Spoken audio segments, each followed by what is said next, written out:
ये तत्व ज्ञान इसलिए दिया जाता है कि आप किसी के भरमाए भरमो नहीं, और आप डगमग हो जाते हो तो आपका भक्ति मार्ग नष्ट हो जाता।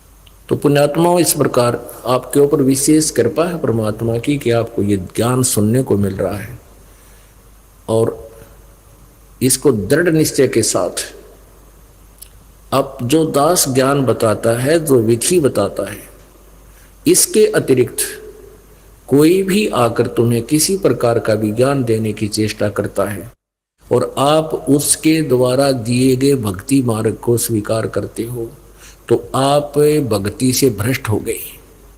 क्योंकि वो अज्ञानी व्यक्ति से आपने कोई भक्ति मार्ग साधना ग्रहण कर ली तो आपका वो गुरु हो गया, दास नहीं रहा। आध्यात्मिक मार्ग में ऑटोमेटिक कनेक्शन कटता है,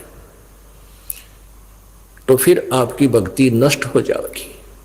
आपने इस दास के अतिरिक्त किसी के भी द्वारा दिए गए भक्ति विधि को स्वीकार नहीं करना है, ये फाइनल समझ लेना, यदि आपने इस मार्ग में सफल होना है। क्योंकि इस ज्ञान को थोड़ा बहुत सुनकर अटपट करने वाले करा कितने भटके मर गए, कहते चातुर प्राणी चोर हैं, ये मूड मुगदे ठोठ, और संतों के निकाम के उनके दो गलजोट है। बीजक की बाता कहे बीजक नाई हाथ, ये पृथ्वी डोबड़ उतर के मीठी बात। अपने गुरुदेव के द्वारा ही दिए गए भक्ति मार्ग पर चलना है। कोई कुछ भी बताए, आपका साथी भी आपको कोई कहता है कि ऐसे भक्ति करनी चाहिए, तो भी व्यर्थ है।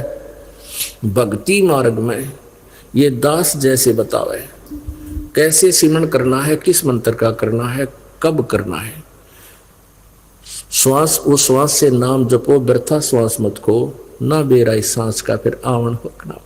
नाम उठत नाम बैठत नाम सोत जागवे, नाम खाते नाम पीते नाम सेती लागवे। सिमरन का कोई समय नहीं है, क्योंकि पहले ये मूर्ख लोग हमें मूर्ख बनाया करते थे कि सुबह ब्रह्म मुहूर्त में साधना करनी चाहिए, बड़ी साधना होती है, सुबह की साधना का बड़ा लाभ होता है।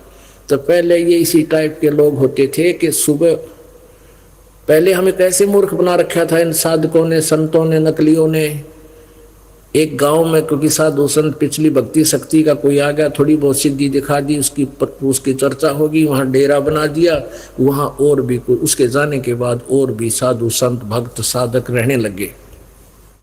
और वो क्या करते थे, हमें आप जी को मजदूर बना कर रखते थे। वो सिर्फ इतना ही कहते थे कि तुम साधु संत की सेवा करा करो, तुम्हें बहुत धन लाभ होगा।